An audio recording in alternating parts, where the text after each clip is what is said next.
Apocalipse capítulo 3, versos de 1 a 6. Carta à igreja em Sardes. Ao anjo da igreja em Sardes escreve: Estas coisas diz aquele que tem os 7 Espíritos de Deus e as 7 estrelas. Conheço as tuas obras, que tens nome de que vives e estás morto. Sê vigilante e consolida o resto que estava para morrer, porque não tenho achado íntegras as tuas obras na presença do meu Deus. Lembra-te, pois, do que tens recebido e ouvido, guarda-o e arrepende-te. Porquanto, se não vigiares, virei como ladrão, e não conhecerás de modo algum em que hora virei contra ti. Tens, contudo, em Sardes, umas poucas pessoas que não contaminaram as suas vestiduras, e andarão de branco junto comigo, pois são dignas. O vencedor será assim vestido de vestiduras brancas, e de modo nenhum apagarei o seu nome do livro da vida, pelo contrário, confessarei o seu nome diante de meu Pai e diante dos seus anjos. Quem tem ouvidos, ouça o que o Espírito diz às igrejas. Amém. O tema desta mensagem é reavivamento ou sepultamento. A história da igreja de Sardes tem muito a ver com a história da cidade de Sardes. A glória de Sardes estava no seu passado. Foram uma importantíssima cidade antiga, mormente no século 7 a.C., capital da Lídia.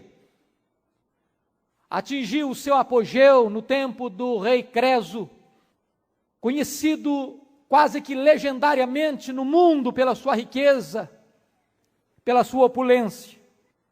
Era de fato uma das cidades mais magníficas do mundo antigo. Não obstante sua riqueza, aquela cidade ainda tinha um ponto estratégico, por isso era uma cidade militar.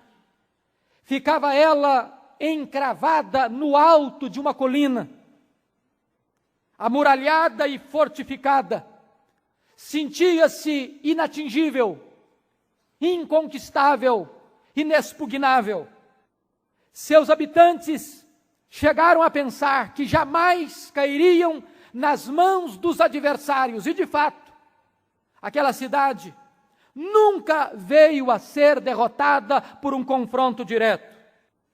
Mas aquela cidade orgulhosa, soberba, altiva, caiu nas mãos do rei Ciro, no período do seu apogeu, em 529 a.C., quando Ciro cercou a cidade por 14 dias e estrategicamente estudou a maneira de invadir a cidade.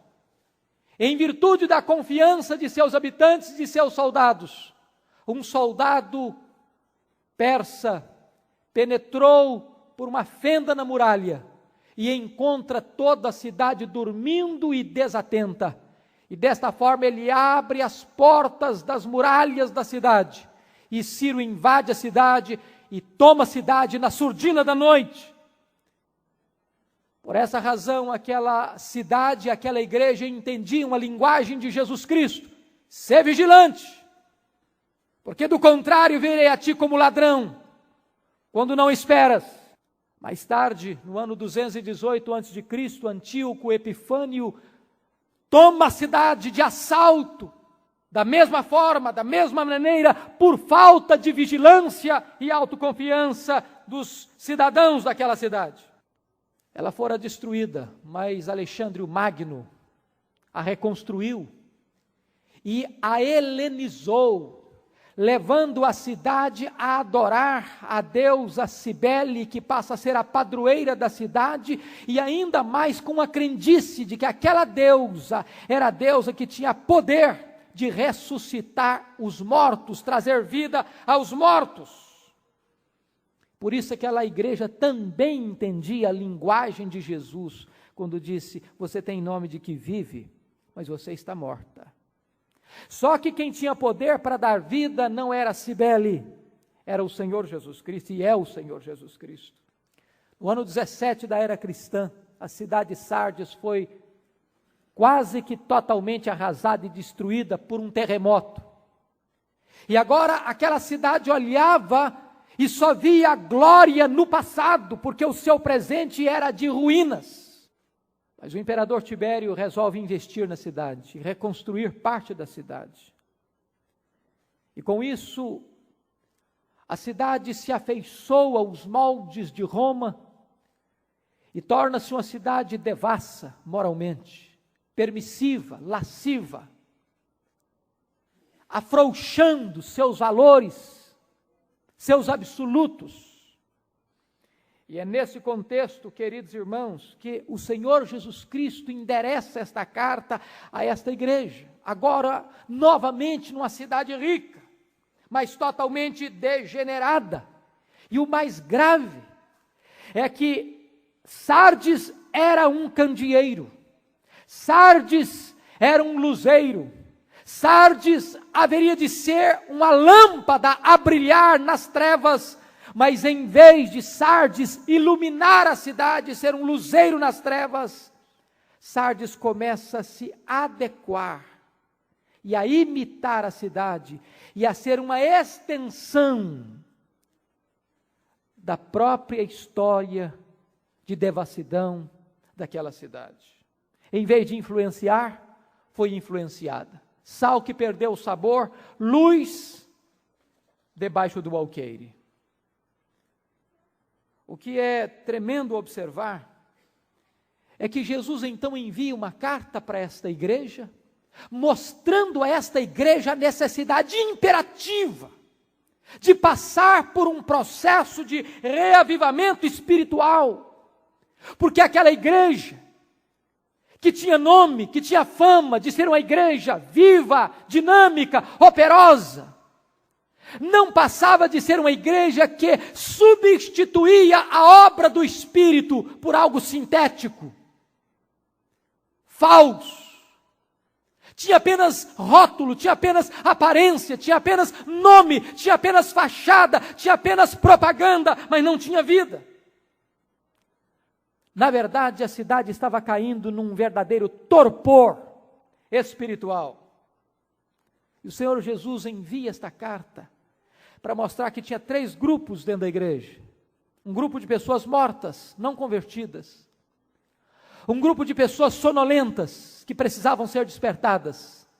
E um pequeno grupo, que ainda não tinha contaminado as suas vestiduras, que mantinha-se fiel. Irmãos, não é diferente a realidade da igreja hoje? E por isso, eu não gostaria que você olhasse para esta carta como uma relíquia do passado, mas olhasse para esta carta como um espelho, onde nós devemos mirar o nosso próprio rosto, a nossa própria vida. Desta forma, esta carta não é para uma igreja milenar, esta carta é para você, é para mim, é para nós, é para agora. O primeiro ponto da minha mensagem é sobre a necessidade do reavivamento. Por que é que a igreja hoje, como a igreja de precisa de um reavivamento?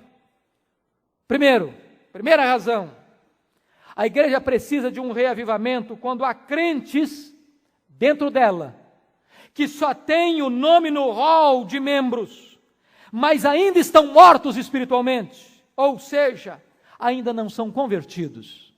Veja o verso 1. Ao anjo da igreja em Sardes escreve: estas coisas diz aquele que tem os 7 Espíritos de Deus e as 7 estrelas. Conheça as tuas obras, que tens nome de que vives e estás morto. Quando uma igreja vive apenas de aparência, quando ela tem fama apenas no nome, quando ela goza de reputação, mas interiormente ela não tem vida, ela precisa de reavivamento, ou então passará por um sepultamento. Chama a atenção dos irmãos para um fato marcante. Nenhuma falsa doutrina estava prosperando naquela comunidade. Não se ouve aqui dos balaamitas, não se escuta nada sobre os nicolaítas, não se tem informação de falso ensino da falsa profetisa Jezabel. Aos olhos de qualquer observador, a igreja de Sardes era uma grande igreja, pujante igreja e viva igreja. Ela tinha uma reputação de uma igreja viva. Talvez nos nossos dias usaríamos o epíteto uma igreja avivada. Mas a palavra de Deus nos diz que a maioria de seus membros não eram convertidos. A maioria de seus membros estavam mortos. Eles se reuniam, eles adoravam, eles cantavam, eles oravam, eles celebravam, eles iam à igreja, eles tinham fama, mas eles não tinham vida.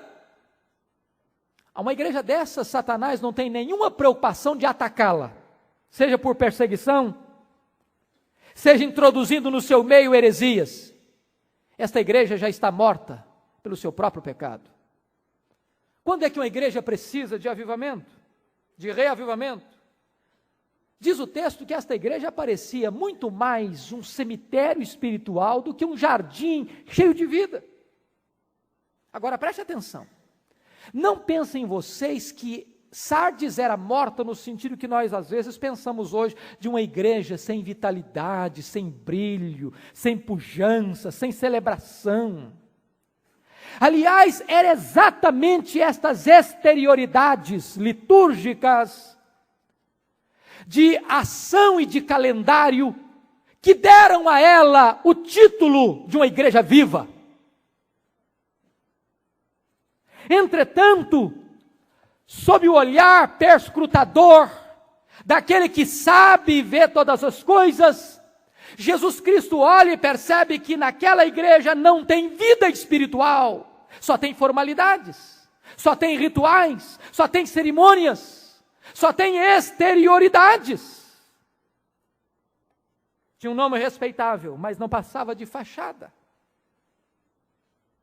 Às vezes, nós podemos ter também, e correr também este perigo, de termos solenidades que impressionam as pessoas. O Dr. J.I. Packer, no seu livro Na Dinâmica Espiritual, ou Na Dinâmica do Espírito, diz que não tem nada mais solene do que uma igreja que cultua solenemente. Mas ele diz, muitas vezes essa solenidade é como um defunto num caixão, cercado de flores. Está bonito, mas está morto. Jesus diz para aquela igreja, você só tem nome de que vive, mas você está morta. Vejam vocês que a fama da igreja é diante das pessoas, mas ela não tem vida diante de Deus. Não importam quantos olhem para nós e tecem a nós elogios. Não importa quão cheios de encômios, de elogios, nós estejamos aos olhos dos homens, e recebamos diante dos homens. O que importa é se temos vida diante de Deus. A fé que aquela igreja exercia era apenas uma fé nominal. Seu cristianismo era apenas nominal.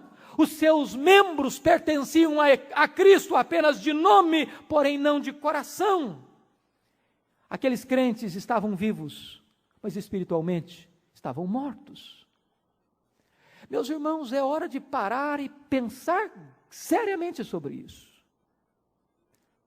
Se nós não corremos o risco de nos reunirmos também, domingo após domingo, e participarmos das celebrações solenes a Jesus Cristo, sem termos no nosso meio perseguição, sem termos no nosso meio heresias, sem termos no nosso meio falsos profetas, mas ao mesmo tempo, falta-nos vida. Um certo pastor, muito aflito por causa do estado espiritual da sua igreja, resolveu chocar a igreja, anunciando publicamente que no domingo seguinte diante da falta de reação da igreja, que ele iria realizar a cerimônia de sepultamento da igreja. E pelo comentário e pelo anúncio inusitado e chocante, os próprios membros se encarregaram de avisar aos faltosos, e naquele domingo toda a congregação estava presente, e não era diferente, lá estava no altar, na frente da igreja, um caixão. E o pastor então subiu ao púlpito e anunciou que a partir daquele momento ele estaria oficiando o sepultamento da igreja e convidou solenemente cada membro da igreja a levantar-se e em fila despedir-se do defunto. E à medida que as pessoas se levantavam e olhavam para o caixão, paravam pensativas e saíam com lágrimas nos olhos. E o pastor resolveu colocar dentro daquele caixão um espelho. Quando as pessoas se debruçavam para ver o defunto, miravam o seu próprio rosto. E aquela igreja então pôde ser sacudida por esta mensagem, para perceber que muitas vezes nós temos nome de que estamos vivos, mas a morte em nosso meio. Segundo lugar, queridos, preste atenção, quando é que uma igreja precisa de reavivamento? Ela precisa de reavivamento quando há crentes que estão no CTI espiritual, em adiantado estado de enfermidade espiritual. Vejam vocês o verso 2. Sê vigilante, consolida o resto que estava para morrer. Vejam vocês que naquela igreja havia crentes mortos, mas havia crentes no CTI espiritual, em estado terminal, gente que estava com o pé na cova, gente que estava já apenas com um pequeno lampejo de sinal de vida. E por quê?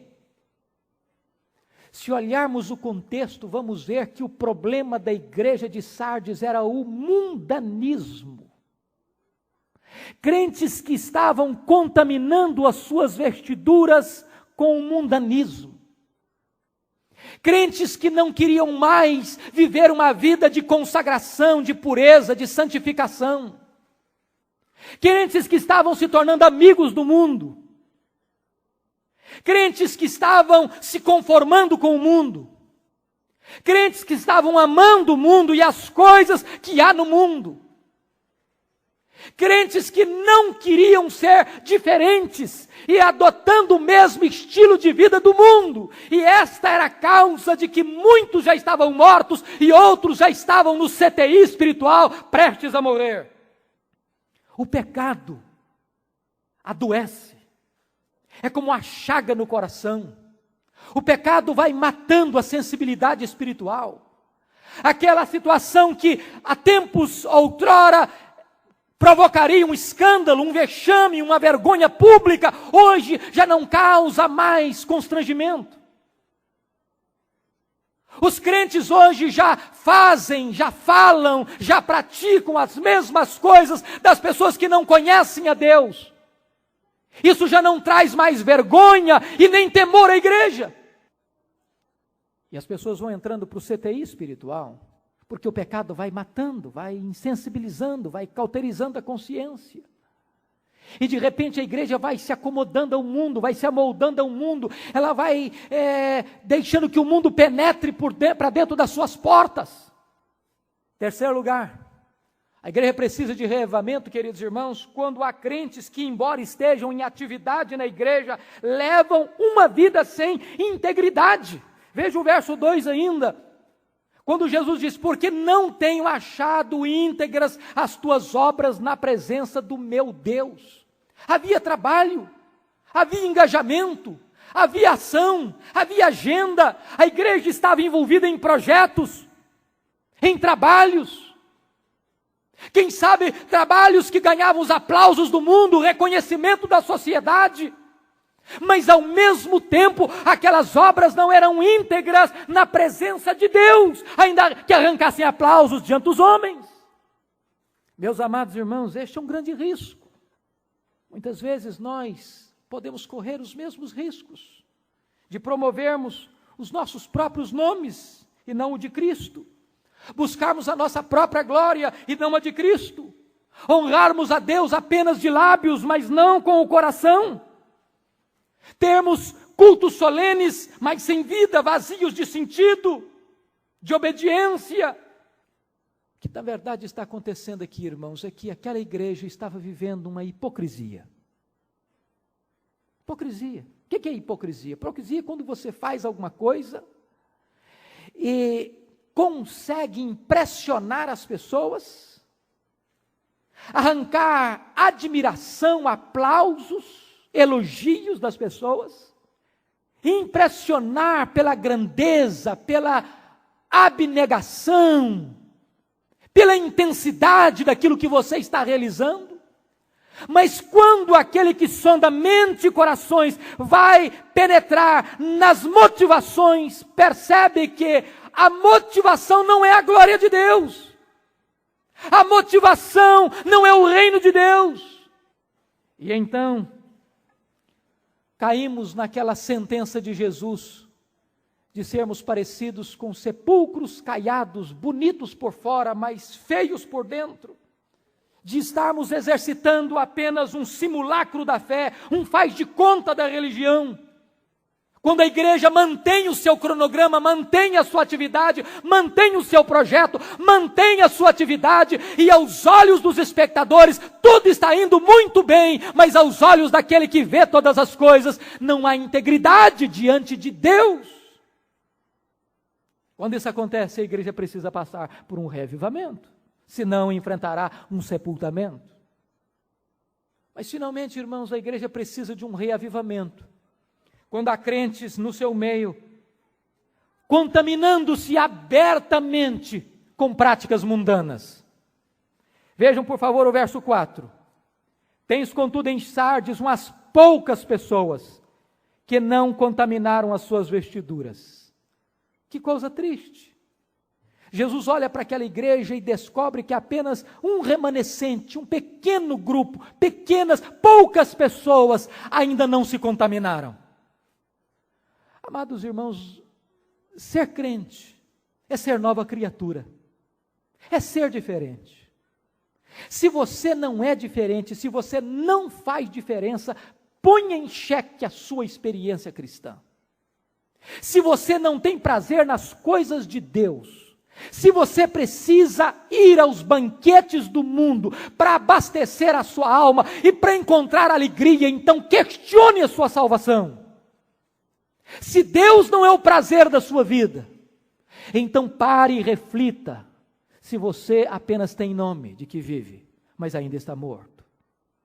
A igreja de Sardes não enfrentava perseguição, não enfrentava heresia, mas estava derrotada pelo mundanismo, frouxa moralmente, o mundo entrando dentro da igreja, a igreja se tornando parceira do mundo, porque a igreja não tinha coragem de viver uma vida diferente e santa para a glória de Deus.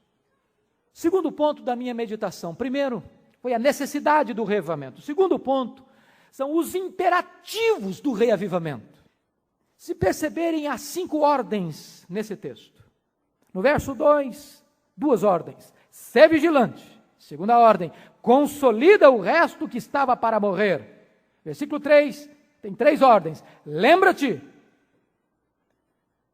Quarta ordem, guarda-o.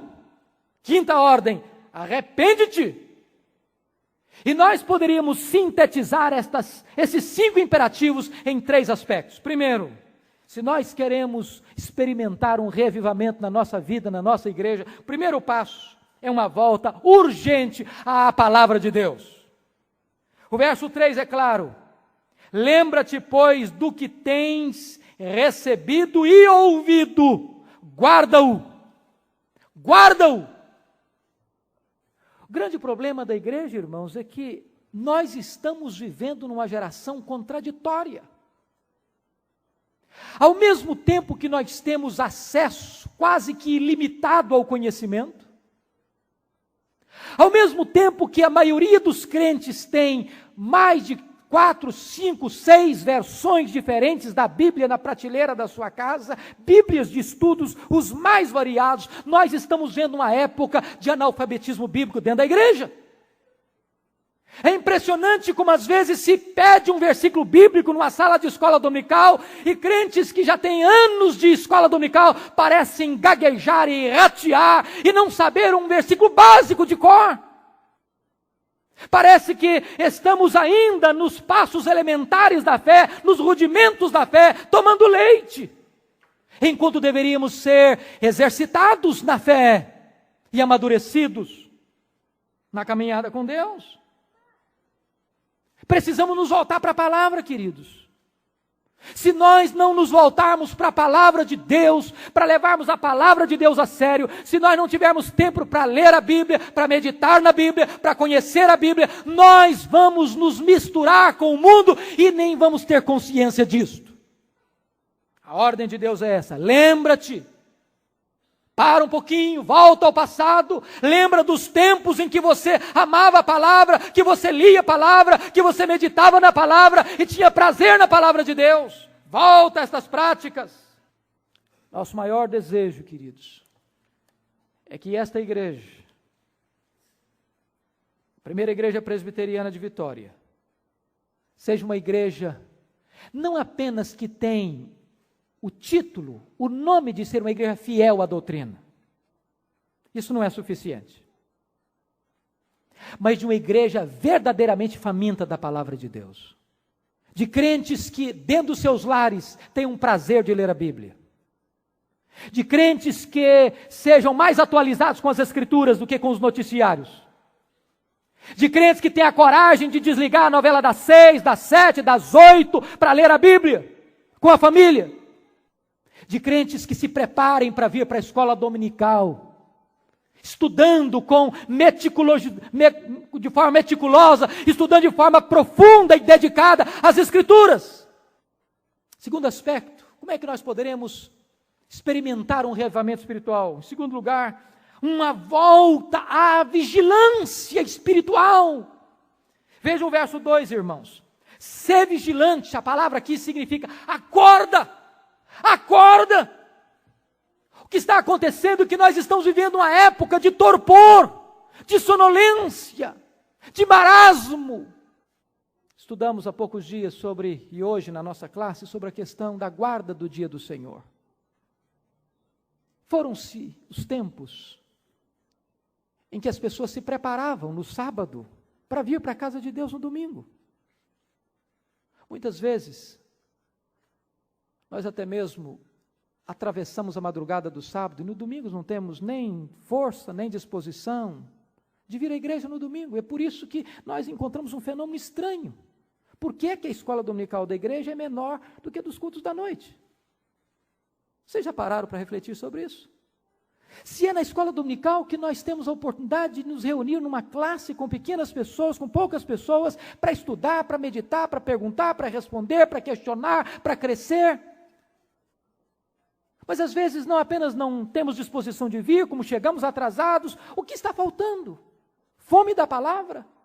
Vigilância espiritual? É preciso acordar. É preciso tomar uma sacudida espiritual e dizer: acorda, igreja! E não é o pastor que exorta, é o Senhor da igreja que nos exorta. A exortação não emana do púlpito, emana do trono de Deus. E se olharem, no verso 4, o Senhor Jesus vai dizer uma coisa tremenda. Tens, contudo, em Sardes umas poucas pessoas que não contaminaram as suas vestiduras e andarão de branco junto comigo, pois são dignas. Estas pessoas deverão fazer aquilo que Jesus diz no verso 2, ser vigilante, consolida o resto que estava para morrer. E eu quero conclamar aqui em nome de Jesus, você, irmão e irmã que tem compromisso com a palavra de Deus, não é apenas você que tem que estar acordado, não, ajude a acordar os outros, em nome de Jesus.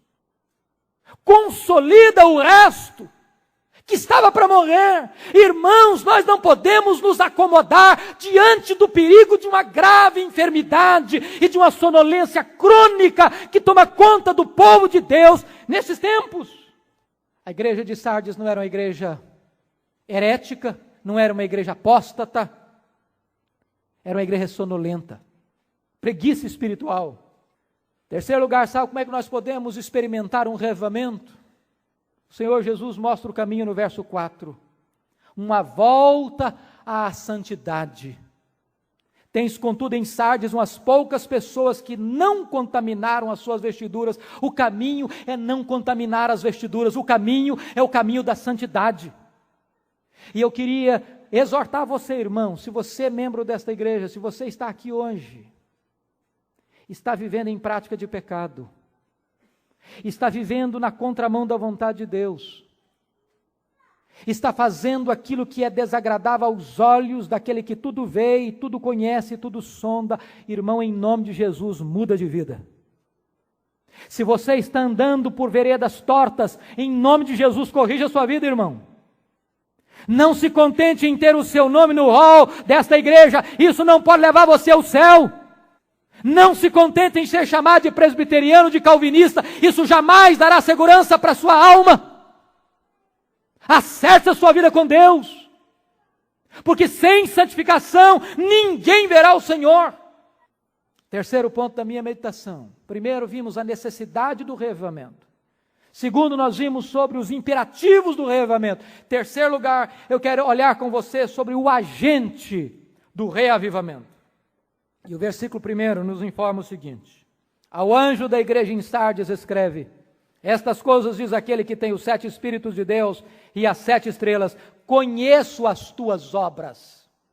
Jesus conhece o estado desta igreja. Meus irmãos, só isso deveria nos levar a uma profunda reflexão e quebrantamento. Jesus conhece a sua vida. Talvez a sua esposa não conheça. Talvez o seu marido não conheça. Talvez os seus pais não conheçam. Talvez seus filhos não conheçam. Mas Jesus conhece a sua vida. Ele sabe quem é você. Ele sabe como você está andando. Por mais grossa que seja a máscara que você possa usar, Jesus sabe quem é você. Ele conhece você. E eu acho fantástico porque muitas vezes Jesus vê o que nós não vemos. Jesus olhou para a igreja de Esmirna, uma igreja pobre, sofrida, e Jesus diz: Esmirna, você é rica. Jesus olhou para a exuberância de aparência da igreja de Sardes, que tinha um nome, que era uma igreja viva, e diz: você é morta. Jesus olhou para a igreja pujante, riquíssima de Laodiceia, e diz: você é pobre. O que é que Jesus conhece a seu respeito? Segundo lugar, Jesus não apenas conhece o estado da igreja, olha aí o versículo 1, Jesus é o dono da igreja. Versículo 1 diz que Ele é aquele que tem as 7 estrelas na sua mão. Os 7 anjos, a liderança da igreja, a própria igreja está nas mãos do Senhor Jesus Cristo. A igreja é dele.